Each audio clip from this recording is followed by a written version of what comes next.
लेकिन आइए अब बात करते हैं सबसे पहले संसद के मॉनसून सत्र से जुड़ी हुई। तो पिछले एक हफ्ते से चला आ रहा जो गतिरोध था, हमने उसकी स्थिति को देखा कि कल आखिरकार वो खत्म सी हुई। नीट पेपर लीक मामले और छात्रों पर हुई पुलिस कार्रवाई के विरोध में लगातार हंगामे के बाद संसद का कामकाज पटरी पर लौट रहा है।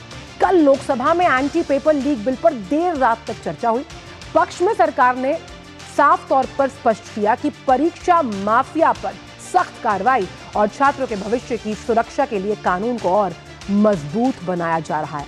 आज भी इस बिल पर चर्चा जारी रहेगी और अंत में सरकार की ओर से जवाब भी पेश किया जाएगा। तो लोकसभा में एंटी पेपर लीक बिल और बिल पर चर्चा का ये दूसरा दिन। आप ये समझिए कि सरकार की जो इच्छा शक्ति है इस बिल के लिए, वो इस बात की तस्दीक करते कल 9 घंटे तक मैराथन जो है चर्चा रही। आज राहुल गांधी जो नेता प्रतिपक्ष है वो अपनी बात रखेंगे और कई सांसद इसमें अपने तर्क और वितर्क देंगे। अब अहम सवाल ये कि जब हमने कल संसद के मॉनसून सत्र में देखा कि जो युवा सांसद हैं जहां पर वो इस बिल पर बोलते हुए नजर आए, तो कई बेहतरीन तस्वीरें संसद से आई।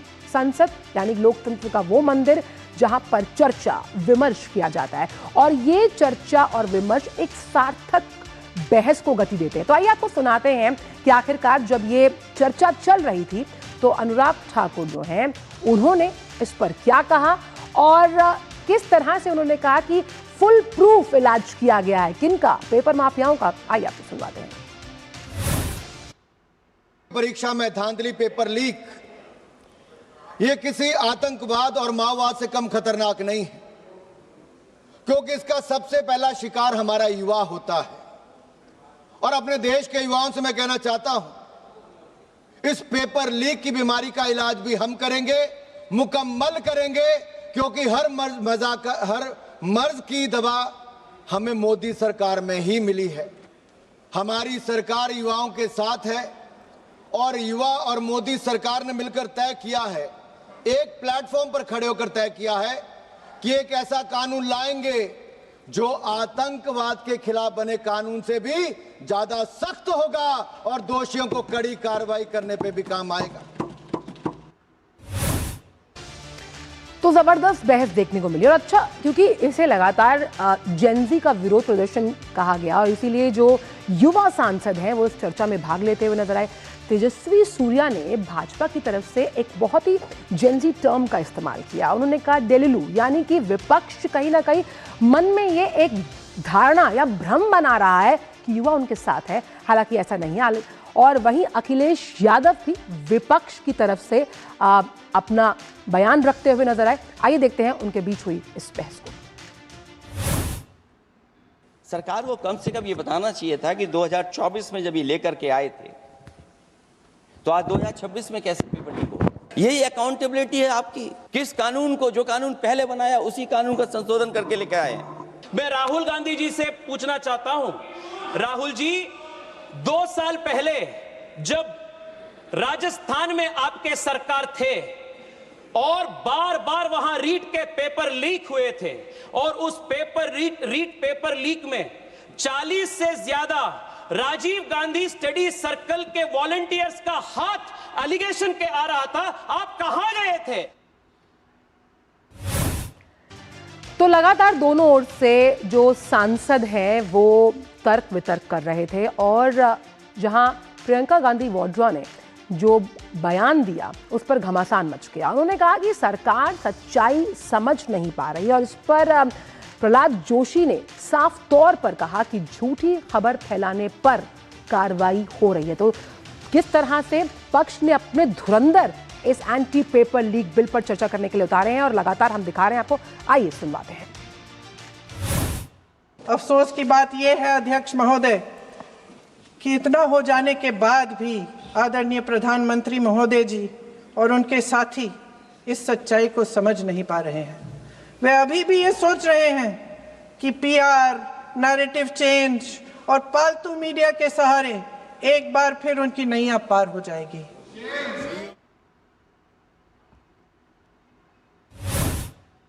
प्रियंका जी को ऑथेंटिक करना चाहिए, ऑथेंटिकेट करना चाहिए और जो मिस इन्फॉर्मेशन कर रहे हैं, नहीं तो मिस इन्फॉर्मेशन के लिए कार्रवाई करना चाहिए। सर ये क्या कुछ भी बोल के चल सकते हैं क्या? और procedure for the minister the correcting the mistake 114 में अगर वो आपने जो रूल का जिक्र किया 353 में मुझे कोई नोटिस नहीं दिया है, मैं इधर प्रेजेंट हूँ और मैंने ऐसे कैसे बिना ऑथेंटिकेशन बोल सकते मुझे बिना नोटिस दिए हुए। इसलिए मैं इसको खंडन करता हूँ और उसको एक्सपेल करना चाहिए और उनको माफी मांगना चाहिए। तो आपने देखा, तो एंटी पेपर लीक बिल पर आज भी चर्चा। इसी पर ज़्यादा जानकारी के साथ अनुज यादव इस वक्त जुड़ गए हैं। अनुज, जिस तरह से हमने कल देखा कि सरकार ने जैसे कहा था 9 घंटे तक चर्चा हुई है, और ये बताता है सरकार की उस पॉलिटिकल विल के बारे में जो सिस्टम को पारदर्शी, ट्रांसपेरेंट और अकाउंटेबल बनाने के लिए इस सार्थक बहस में आगे बढ़ रही है। और लगातार जो विपक्ष है उसके पास सिर्फ तर्क के साथ कोई सत्य को स्थापित करने की बात नहीं है, लेकिन आज क्या राहुल गांधी पूरी तैयारी के साथ उतरेंगे? देखिए, बिल्कुल आज नेता विपक्ष हैं, वो आज अपना लोकसभा के अंदर अपना भाषण रखेंगे, अपनी बात को रखेंगे। लेकिन हाँ, ये बात ज़रूर है कि पेपर लीक जैसे गंभीर मुद्दे पर विपक्ष की तरफ से आंचल जो एक सार्थक बहस का संदेश जाना चाहिए था, वो तो कल की बहस में दिखाई नहीं दिया। और सत्ता पक्ष ने बार बार यही आरोप लगाया कि जो विषय है उस विषय पर विपक्ष ना बोलते हुए बार बार वो दूसरे मुद्दों को उठाता रहा। हालांकि लोकसभा अध्यक्ष को भी इस पर कई बार इंटरवीन करना पड़ा। लेकिन सबसे बड़ी बात यही है कि सड़कों पर तो विपक्ष युवाओं के मुद्दों की बात करता है, लेकिन जिस सदन से ये कानून संशोधन होगा, इस कानून को और ज़्यादा कड़ा और मजबूत बनाया जाएगा, आखिर वहाँ पर विपक्ष इन मुद्दों पर चर्चा करता हुआ नज़र क्यों नहीं आता? क्योंकि सबसे बड़ी बात है कि एक जो संदेश आज देश के युवाओं के, उनके भविष्य और उनके हितों में देश की संसद से जाना चाहिए विपक्ष की ओर से कि इस कड़े कानून को बनाने में विपक्ष की भी भूमिका होनी चाहिए, उनका भी सहयोग होना चाहिए, वो अभी तक की चर्चा में दिखाई नहीं दिया है। और लगातार जो कल हमने विपक्ष के तमाम नेताओं को देखा, अखिलेश यादव को देखा और बाकी नेताओं को देखा, वो लगातार यही आरोप लगाते रहे कि इस पर जो है किसकी सरकार में कितना पेपर लीक हुए, कितने नहीं हुए। लेकिन आज विषय ये नहीं है, आज विषय ये नहीं है किन राज्यों में पेपर लीक हो रहे हैं, किन में हुए, किन में नहीं हुए। सवाल ये है कि भविष्य में युवाओं के भविष्य के साथ कोई खिलवाड़ ना हो। अब भविष्य में पेपर लीक ना हो और पेपर लीक जैसी घटनाएं हो तो उनके खिलाफ कड़ा कानून और कड़ी सजा के प्रावधान हो। इसी को लेकर सरकार संसद में आई है, लोकसभा के अंदर इस बिल को लेकर आई है। निश्चित तौर पर आज इस बिल को पास कराने की कोशिश सरकार करेगी, क्योंकि नेता विपक्ष भी इसमें नेता विपक्ष भी अपनी बात रखेंगे और जो सरकार है वो भी इस चर्चा का जवाब देगी और इसको पास कराने की कोशिश की जाएगी। लेकिन सबसे बड़ी बात जो विपक्ष पर लगातार इस चर्चा से पहले भी लग रही थी और आज फिर चर्चा के दौरान लग रहे हैं, वो यही है कि विपक्ष इस मुद्दे पर सिर्फ और सिर्फ राजनीति कर रहा है, सार्थक बहस नहीं। ये सेलेक्टिव आउटरीच क्यों है विपक्ष का? क्योंकि आप एक मजबूत विपक्ष का उदाहरण नहीं दे रहे, जहां पर लोकतंत्र के इस मंदिर में सार्थक बहस का माहौल होना चाहिए। उस लिहाज से इस मुद्दे पर कहीं ना कहीं उनका नैरेटिव सेलेक्टिव है। देखिए आंचल, सबसे बड़ी बात है कि विपक्ष का, चाहे आप कोई भी राजनीतिक दल, चाहे आप सपा की बात करें, कांग्रेस की बात करें, उनके पास अपने कोई मुद्दे नहीं हैं। और हमने तो पिछले कई वर्षों से देखा है, और ख़ास तौर से जब संसद का कोई सत्र चलता है उसमें हमने देखा है कि वो दूसरों के मुद्दों को उठाते हैं, दूसरों के मुद्दों पर राजनीति करते हैं, दूसरों के कंधों पर बंदूक चलाने की कोशिश करते हैं, चाहे वो किसानों के मामले रहे हों, चाहे वो युवाओं के मामले रहे हों। कांग्रेस का अपना वो कौन सा मुद्दा है जिसको लेकर वो सड़कों पर निकलती है या जिसको लेकर वो संसद के अंदर बात करती है? दूसरे को के मुद्दों को हथियाना, उन पर चर्चा करना, फिर हाउस को ना चलने देना, हंगामा करना, ये पिछले कई सत्रों से देखने को मिल रहा है। और कई बार तो इस पर प्रधानमंत्री नरेंद्र मोदी भी अपनी बात को रखते हुए संसद में कह चुके हैं कि सार्थक बहस और सार्थक मुद्दे अगर विपक्ष उठाएगा तो निश्चित तौर पर भविष्य में वो एक अच्छी राजनीति कर पाएंगे, उनकी पार्टी मजबूत होगी। लेकिन सबसे बड़ी बात यही है कि विपक्ष की जो भूमिका होनी चाहिए लोकतंत्र के अंदर, उस भूमिका पर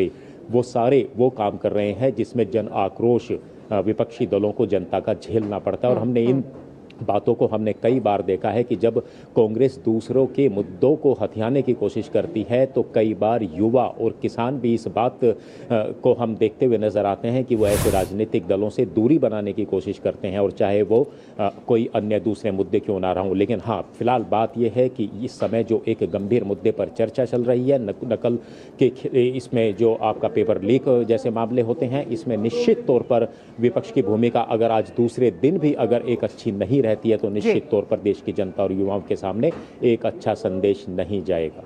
लेकिन एक संदेश और हमने देखा कल संसद में, जिस तरह से जेन-ज़ी की टर्मिनोलॉजी का उपयोग करते हुए युवा सांसद अपनी बात रखते हुए नजर आए। हाँ, हमने साफ तौर पर सुना, ये कहा गया कि क्लॉक्ड इट, यानी कि अब ना पेपर बिकेंगे और ना ही भविष्य में पेपर लीक होगा, और इससे जो स्टूडेंट्स हैं उनके भविष्य से खिलवाड़ किया जाएगा। और विपक्ष के हर तर्क का तीखा जवाब देता हुआ नजर आया सरकार के पक्ष में जो चर्चा करने के लिए युवा सांसद उतारे गए थे।